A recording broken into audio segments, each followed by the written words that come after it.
Steve and Alan's Pro Tips in a Short Time Learn a Lot. Hey, Steve. Hey, Alan. Welcome back to the 26-27 school year. Yeah, it's upon us, and boy, we've got breaking news. What can you tell us about these tariffs affecting musicians and music programs? Well, I am no expert on this. In fact, someone reached out to the Iowa Bandmasters Association, where I am currently the president, someone from the media, and wondered if they could speak with us about our take on the tariffs. And so I immediately decided I better get informed on this. So I had a lengthy conversation with Ryan West, who is the president of West Music. Those of you listeners here in the Midwest are probably familiar with that company, but they're the big music retailer. Shout out to music retailers, the brick and mortar music retailers. I know that it's easy to order stuff online these days, but if you've got businesses in your community that are paying taxes and have humans there to help parents and students when they show up, maybe, pay the extra 50 cents and get the box of reeds through them. So Yeah. I'm talking with Ryan about this, and basically it sounds like, and I think a lot of people are maybe considering this to be like they're going after music education and they really are trying to keep us down. And Ryan's take, and after talking to him, I think I'm inclined to agree with this, is this maybe started with some good intentions where we had some people at the federal government level who wanted to encourage people in the United States to consume more of a particular raw material that is manufactured here in the United States, some type of metal. And that is the exact same metal that is used to make brass wind instruments, essentially. And of course, the unfortunate part of this is that if these tariffs go into effect on this particular metal as it enters the country, we don't have any other choices because no one in the United States is making these instruments. So he is hopeful, and it seems like it is still open for public comment right now, that it is possible for this tariff on this metal to go through, but for these instruments to be exempted from it pretty easily. It would not require a whole lot of work, but what that would require is a whole lot of public comment. So I encourage you, listeners, go to bandmasters.org or type in Iowa Bandmasters Association. And on the front page there, we've got a link to a statement from NAM, the National Association of Music Merchants, where it explains everything. And then also we have some links to templates for letters that you can use to contact your lawmakers. So I don't think this needs to be a particularly polarizing issue. I think Democrats and Republicans can all agree that maybe we want our school cornets and trombones to be as affordable as possible. And right now, those aren't getting manufactured here. So contact your lawmakers. What do you think? You're more politically minded and aware and involved than I am. I've been adjacent to the political scene, and I'll tell you that one thing that I have heard sincere lawmakers from both sides of the aisle say is if I don't hear from my constituents on something, then my only source of information is lobbyists. I would love to know how my constituents feel about things, but sometimes I don't hear about it until after the vote is over. So I share that to say that they do pay attention when people write these letters and make these calls, especially on an issue that doesn't really fall in any kind of ideological category. It's just a policy thing. So do it because they do pay attention to those things. So don't give them the opportunity to say, well, I didn't hear from anybody on it, so it must not have been a big deal. Here in the state of Iowa, there was some pending legislation or some proposed legislation that would add dead weeks to the school year and was going to interfere with certain practices for sports and music and drama, like a lot of fine arts stuff, and maybe hurt the ability for schools to travel, to take their groups to travel, on band trips or choir trips or whatever. And there was a lot of people who weighed in on that, and that legislation has either died or it's been delayed so much it's not going to happen. So people do pay attention to it. So please make that effort. I have seen some fun stuff on social media with it as people pose with their brass instruments and say, here I am with my national security risk, Yeah. holding their French horn or whatever. Well, yeah. And you kind of answered a question that I had in my mind, which is, all right, does it really matter if I'm going to just copy and paste the form letter on the Bandmasters of Iowa website and our lawmakers get multiple versions of the same letter? And I think what I'm hearing you say is yes, because if you just take the time, simply taking the time to say, this is important to me, please don't let this happen, that is more important than crafting your own letter. So this isn't going to take very long. Figure out who you need to contact and let them know how you feel. Some legislators, some lawmakers will notice if it's a carbon copy, like a direct word for word copy, and that might lower it a notch in terms of credibility. But again, if it's Still better than nothing. It's still way better than nothing. Yeah. So if there's a sentence at the beginning that's something as simple as, my 13-year-old daughter lives for band. It's her favorite thing. She plays her trumpet. This would affect her ability to get a better instrument or whatever. One sentence to personalize it. I do think that makes a little bit of a difference as well. And probably some of our orchestra teachers, choir teachers, general music teachers might be thinking, this doesn't really apply to me. And we have a lot of angles we could go here, but let's just go with the rising tide raises all boats. Every music educator needs to be supporting every music educator right now. And so if you think, well, I'm not going to have to buy a tuba for my school music program, what do I care? No, you should care. This is important for all of us. And there are some letters there that you can share with your parents and community members that they can use as templates too. And I'd argue it's probably even more important that you maybe get some parents and community members to contact the lawmakers than simply hearing from the teachers themselves. You mentioned something funny about social media, and here I am with my security risk. My wife, who was doing a good job of keeping me up to date on all of the funny social media posts regarding the back to school professional learning and so forth. And one of my favorites that actually I think our friend Kyle shared with us was like a fake headline article of the fifth superintendent in 4 years is telling teachers about the importance of building lasting relationships, something like that. Yeah. I assume you're a little more tuned into this stuff. You're seeing the same thing. I am, and there is someone in my network who is an educator, music educator. We miss live tweeting. You used to have these things, these events would get live tweeted. You could follow along on Twitter. Well, she likes to use Facebook to like live tweet, and was covering professional development, and sent a picture of a beach ball bouncing around an auditorium or an arena, rather, because there were so many teachers at this one. And said the best part, something like the best part of professional development so far has been hitting this beach ball around. It's really raised our spirits, and the superintendent said to put that away.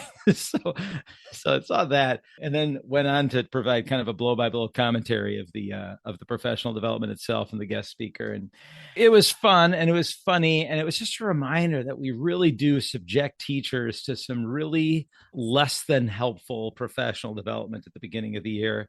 And so this is your annual pep talk to find what you can of value in it, and know that it will pass, and eventually you'll be able to get to your classroom and actually do what you need to do. So, we have some of this same sort of thing in higher education, though it is not nearly to the extent that the public school teachers go through. And I was on the committee for faculty welfare, basically how are faculty feeling about things? And like, oh, we hate all these trainings that we have to do, and it just feels so stupid that we need to do this, and feels like hoops to jump through. And I talked to our president and provost about this because these complaints were coming into my committee. And I said, so why are we doing these? And they're like, it's the law. And I said, I think that all of the professors here are smart enough that if you just say, we have to do this, this is the law, we recognize it's not convenient, that just simply giving the teachers the reason for why this has to happen and explaining there really isn't a choice, and also a recognition of like, yeah, this kind of sucks for you, we're sorry. And that made a huge difference. But that's for our Title IX training and things like that we have to go through. I'm curious when we're talking 4, 5 solid days of district professional development where we go to these big meetings. And I'm going to ask you, why do you think that continues to happen? Some of that is certainly not related to the law, except as it pertains to, well, the teaching contract, we're paying you for 190 days and you only teach 180 days. So we got to come up with 10 days worth of stuff for you to do because that's sort of the law. But why are we still, after all this time and all of this feedback, why are so many school districts and administrators thinking, you know what? I'm going to be the one to solve this. I know that the only thing they want to do is get together with their team or to work in their room and get their room ready or to start making copies. But I'm going to be the one to figure out what no one else has. And I'm going to sit them down in an auditorium and I'm going to yap at them for 4 hours and mine is going to work. I don't get it. I'm having a hard time coming up with why anyone would think that's a good idea or necessary. I think the sincere part of it is, well, first, let me back up. Let's do the lingo, the jargon, the 20,000 foot You're view. gonna put a pin in what I just I'm gonna asked, I'm gonna run it up. I'm gonna run something up the okay. flagpole and see who salutes.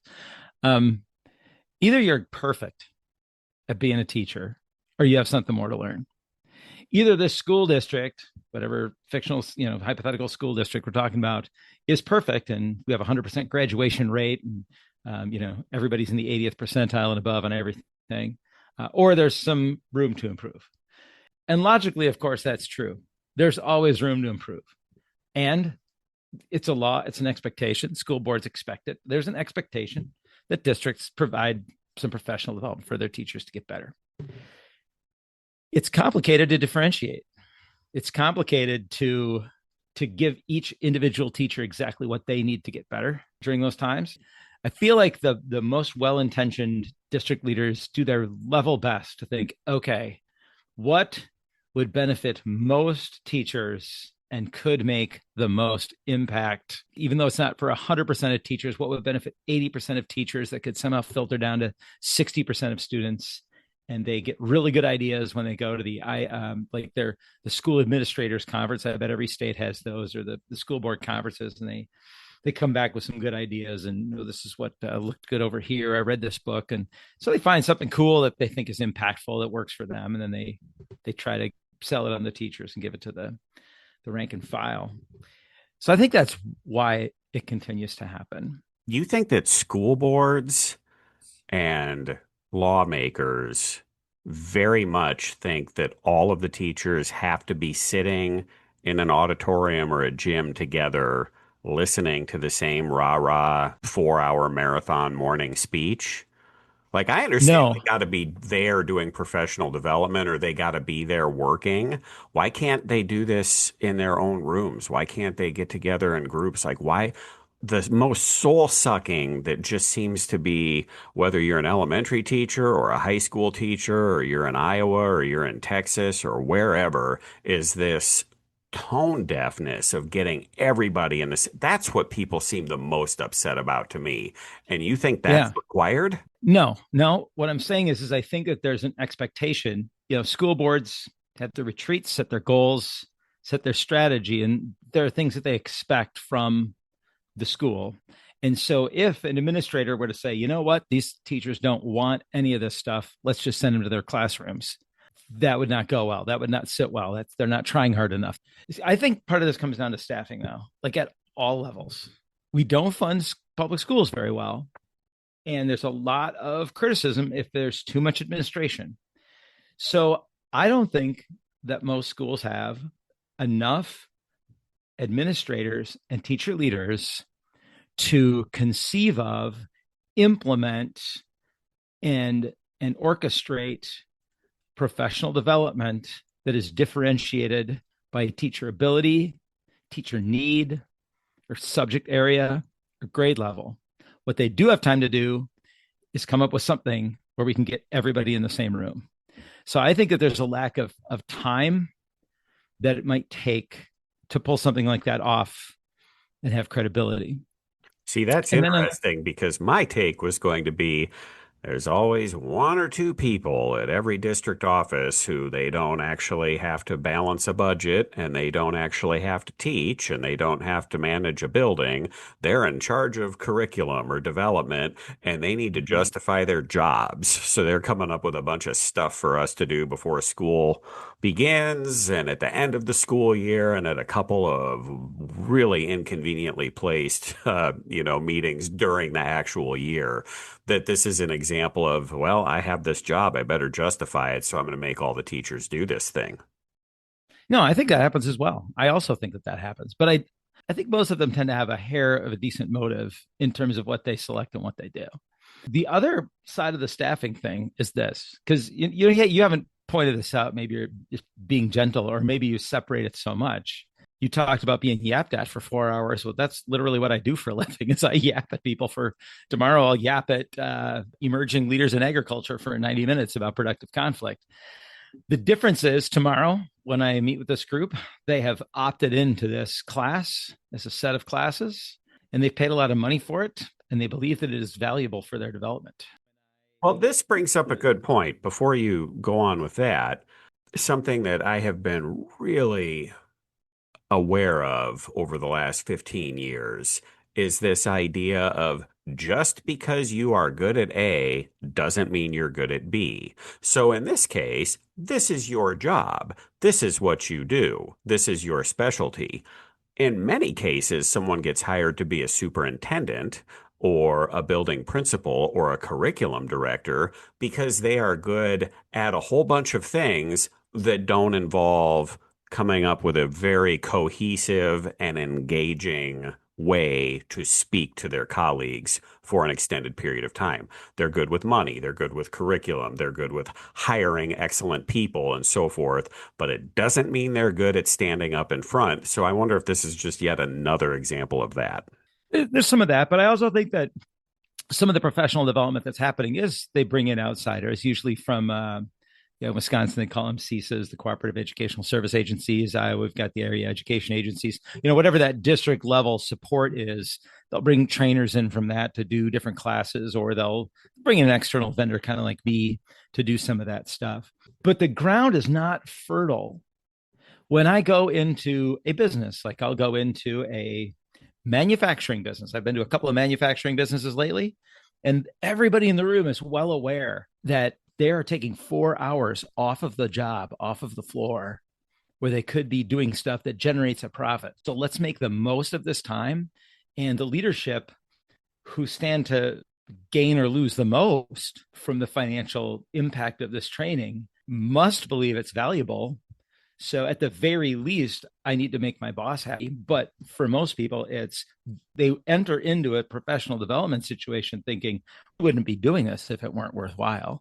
At school, teachers go to it, and I did it for 19 years myself, walked into it like, in what way is this a better use of my time right now? Because we are understaffed. We don't have enough time. There's enough hours in the day for the level of expectation that's being put on us right now. And now we have to do this also. And I didn't opt into this. I don't know what it's going to be. So that understaffedness, coupled with the irrelevance, coupled with the ill timing, means it's just not fertile ground. So back to what you were saying before, how do we make the best of it? If you can figure out a way to trust teachers and differentiate professional development, to use part of what you said, the direct and honest approach of, look, there's a legal expectation that we do this. There is a board-driven expectation that we do this. And for leaders to own it as well, for the superintendent, the principals, or whoever to say, we believe that people are not perfect and they would benefit from professional development. So we are going to do it, and we're going to do it unapologetically. This is going to happen, but we want it to be worthwhile to you. So, and then fill in the blank. What will they do? What's in the blank is this, Steve and listeners, something that will help you discover what teachers need. The best example I have of this is I had a curriculum director once that looked at all of us in the music department and said, you all do such an excellent job of playing ball with stuff that's not even relevant for you. We're going to try some differentiation around here.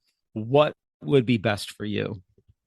And I said, I spent a whole bunch of money on this software. It was Smart Music, I think. I spent a bunch of money on this software. I don't know how to use it. I can't learn how to use it in 5 minutes at a time. Can I have 4 hours to do nothing but play with this software and get good at it? And she said, sure. That's when we went from some token use of Smart Music to actually using it for curricular objectives and kids playing better. And I don't know what other people in the staff did. I mean, across the whole school, they ended up doing this. They differentiated it, and people bought into that. So I think there's some way to differentiate or find out what people need or want. As long as and I think it's okay to say to employees, hey, part of the condition of working here is on these days, there's going to be professional development. We acknowledge we don't know what it's like to be in your classroom. What should it be? That's what I think the approach ought to be. I think we started out by saying, just hang in there. Eventually it will be over and you will be allowed to go to your room. So just just wait for it. Just, think happy thoughts and be ready to go forward. Hey, I got something else. Got time for one more thing, Steve? Yeah, shoot. So one of our episodes that went over really well was the one where we talked about how AI is something that cannot play your trumpet for you. That resonated, and something we asked for in that episode was marketing ideas. Like, how can we turn this into a thing? And one of our listeners, one of our insiders, Matt, came up with this slogan. So listeners, see what you think about this. Maybe comment on our socials or write us a message. The arts, the best way to be AI without using AI. Arts innovate, then a bunch of stuff where the initials are AI. Arts innovate, arts integrate, arts individualize, arts impact. The arts, AI, done right. That's our first suggestion. We asked for suggestions. Matt came through in a big way. Would love to hear what our listeners think of that. What do you think, Steve? I like it. And also, listeners, we want your ideas. So many of our guests that we have on come from you suggesting them to us. So please let us know ideas for guests and topics you'd like for this upcoming year. Bring it on, folks. See you later, Steve. Yep. See you, Alan. Steve and Alan's Pro Tips in a short time. Learn a